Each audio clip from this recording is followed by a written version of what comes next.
Halo semua, selamat datang kembali di RBC Channel. Pada kesempatan kali ini kakak akan bahas tentang cara melakukan penjumlahan pada suatu pecahan. Nah, bentuk pecahan yang akan kita hitung kali ini adalah bentuk pecahan biasa dengan pecahan biasa. Untuk penjumlahan bentuk pecahan yang lainnya, seperti penjumlahan pecahan campuran dengan pecahan biasa, pecahan campuran dengan desimal, dan yang lainnya akan kakak bahas pada video selanjutnya. Oh ya, buat kalian yang baru pertama kali berkunjung di channel ini, silahkan klik tombol subscribe dulu ya, karena kakak akan selalu update konten-konten edukatif, sehingga diharapkan dapat menambah wawasan kita semua yang menonton video-video di channel ini.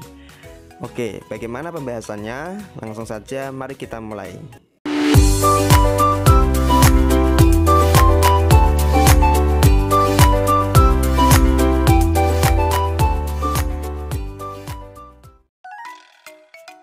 Untuk menjawab soal-soal penjumlahan suatu pecahan agar mudah difahami, kakak akan berikan langkah-langkahnya dulu ya.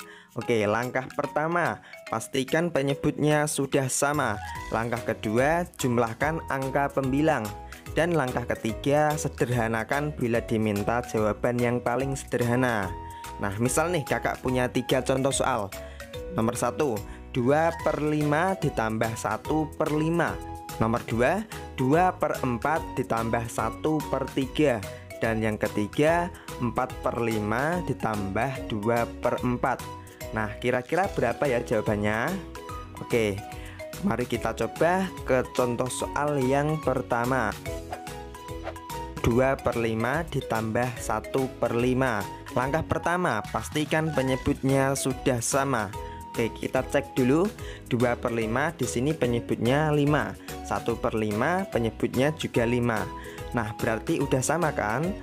Nah, kalau udah sama, berarti kita lanjut ke langkah yang kedua, yaitu jumlahkan angka pembilangnya. Nah, pembilangnya di sini kan 2 dan 1.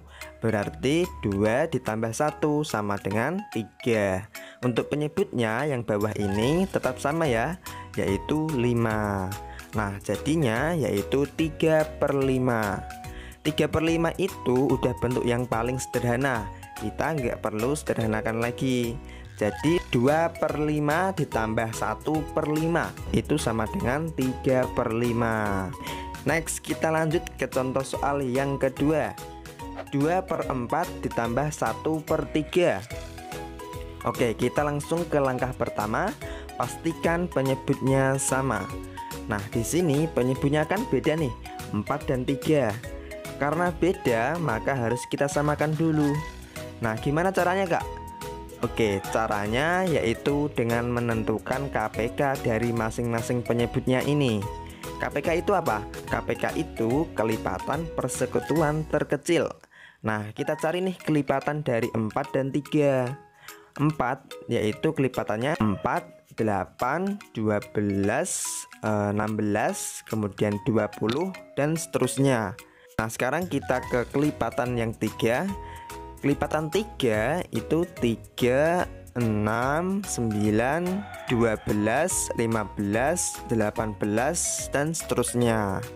Nah, setelah itu kita cari nih angka yang sama dari kedua kelipatan ini.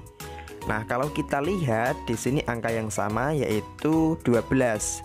Di 4 ada 12, di 3 juga ada 12, ya kan?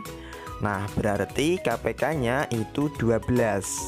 Karena KPK-nya 12, maka penyebutnya di sini kita ubah ke 12 semua. Oke, kalau penyebutnya udah kita samakan, sekarang kita cari angka pembilangnya yang sini. Ya. Caranya gimana, Kak? Caranya penyebut yang sudah kita samakan tadi kita bagi dengan penyebut pada pecahan yang sebelumnya, sebelum kita ubah tadi. Oke, kemudian kita kalikan dengan pembilangnya. Berarti untuk mencari angka pembilang yang ini 12 dibagi 4 kemudian dikali 2. 12 dibagi 4 dapat 3. 3 dikali 2 dapat 6. Nah, sekarang kita cari angka pembilang yang satunya. Caranya sama. 12 dibagi 3 dikali 1. 12 dibagi 3 dapat 4. 4 dikali 1 sama dengan 4. Nah, kalau udah kita dapat semua, berarti kita ke langkah yang kedua, yaitu jumlahkan angka pembilangnya. Nah, angka pembilangnya di sini kan 6 dan 4. Berarti 6 ditambah 4 sama dengan 10. Penyebutnya tetap sama ya, yaitu 12. Nah, sekarang jadi 10/12. Sampai sini jawabannya udah benar. Tapi jika diminta untuk disederhanakan, maka kita sederhanakan dulu. Berarti kita masuk ke langkah yang ketiga, sederhanakan. 10/12 ini bisa disederhanakan ya. Nah, untuk menyederhanakan pecahan, kakak punya dua cara. Cara pertama dengan menentukan FPB, dan cara kedua dengan cara membagi pelan-pelan menggunakan bilangan prima. Terkait dengan cara menyederhanakan pecahan ini, kakak udah buatkan video khusus cara menyederhanakan pecahan. Adik-adik bisa tonton videonya, link videonya udah kakak taruh di dalam deskripsi. Oke, kita coba pakai cara yang pertama, yaitu bagi dengan FPB. Oke, sekarang kita cari FPB dari 10 dan 12 memakai cara pohon faktor. Oke, kita mulai dari 10. 10 dibagi 2 dapat 5. Nah, 5 itu udah bilangan prima, berarti kita stop. Oke, sekarang ganti yang 12. 12 dibagi 2 dapat 6. 6 masih bisa dibagi 2 kan? Berarti kita bagi 2. 6 dibagi 2 dapat 3. 3 itu udah bilangan prima kan? Nah, berarti kita stop. Oke, sekarang kita tulis faktorisasinya. 10 itu sama dengan 2 dikali 5. 12 itu sama dengan 2 pangkat 2 dikali 3. Nah, ingat kan ya, kalau kita mau cari FPB, berarti kita cari angka yang sama dari kedua bilangan ini. Kemudian kita pilih yang lebih kecil. Oke, di 10 ada angka 2. Di 12 juga ada angka 2. Berarti angka yang sama adalah 2. Udah nggak ada angka yang sama lagi kan? Oke, sekarang kita pilih yang lebih kecil. Antara 2 dan 2 pangkat 2, yang lebih kecil yang mana? Yang 2 kan? Nah, berarti FPB dari 10 dan 12 adalah 2. Kalau udah ketemu FPB-nya ini kita pakai buat membagi 10 dan 12. Berarti 10 dibagi 2 dapat 5. 12 dibagi 2 dapat 6. Nah, berarti jawaban paling sederhananya yaitu 5/6. Oke, lanjut yang terakhir nih. 4/5 ditambah 2/4. Nah, langkah pertama, pastikan penyebutnya sama. Oke, di sini penyebutnya beda ya, 5 dan 4. Maka harus kita samakan dulu. Caranya seperti tadi, kita tentukan KPK dari 5 dan 4.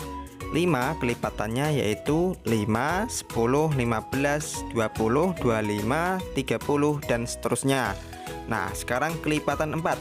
4 kelipatannya yaitu 4, 8, 12, 16, 20, 24, 28 dan seterusnya. Nah, selanjutnya kita cari angka yang sama dari kedua kelipatan ini. Kalau kita perhatikan di sini angka yang sama yaitu 20. Di 5 ada 20 dan di 4 juga ada 20. Berarti KPK dari 5 dan 4 adalah 20. Nah, sekarang penyebutnya kita samakan menjadi 20 karena KPK-nya tadi dapat 20, ya kan? Nah, selanjutnya kita cari angka pada pembilangnya, yang ini dan yang ini. Oke, caranya seperti tadi. 20 dibagi 5 dikali 4. 20 dibagi 5 dapat 4. 4 dikali 4 sama dengan 16. Sekarang pembilang yang satunya. 20 dibagi 4 dapat 5. 5 dikali 2 sama dengan 10. Nah, setelah penyebut sudah sama, kita lanjut ke langkah yang kedua, yaitu jumlahkan angka pembilang. 16 ditambah 10 sama dengan 26. Per penyebutnya yaitu 20. Nah, sekarang jadi 26/20. Sampai sini jawabannya sudah benar. Tapi jika diminta jawaban paling sederhana, maka harus kita sederhanakan dulu. Berarti kita ke langkah yang ketiga, sederhanakan. Oke, kita sederhanakan dengan membagi secara perlahan-lahan menggunakan bilangan prima. Kita coba bagi dengan 2 dulu. 26 dibagi 2 bisa, 20 dibagi 2 juga bisa. Oke, berarti masing-masing kita bagi 2. 26 dibagi 2 dapat 13, 20 dibagi 2 dapat 10. Nah, sekarang jadi 13/10. 13 nggak bisa kita bagi 2, dibagi 3 juga nggak bisa, dibagi 5 nggak bisa, dibagi 7 masih nggak bisa juga, dibagi 11 juga nggak bisa. Berarti cuma bisa dibagi 13. Tapi masalahnya 10 itu nggak bisa dibagi 13. Nah, berarti 13/10 ini sebenarnya udah sederhana karena udah nggak bisa dibagi dengan angka yang sama lagi.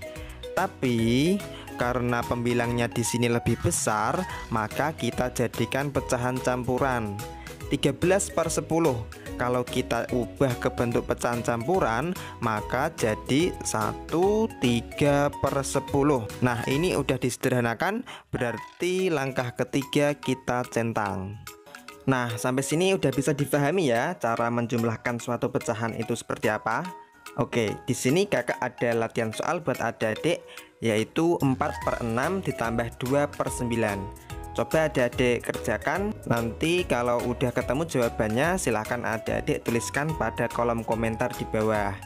Oke, terima kasih sudah menonton. Semoga dapat difahami dan bermanfaat bagi adik-adik semua. Kurang lebihnya kakak mohon maaf dan sampai jumpa di video-video selanjutnya. Bye.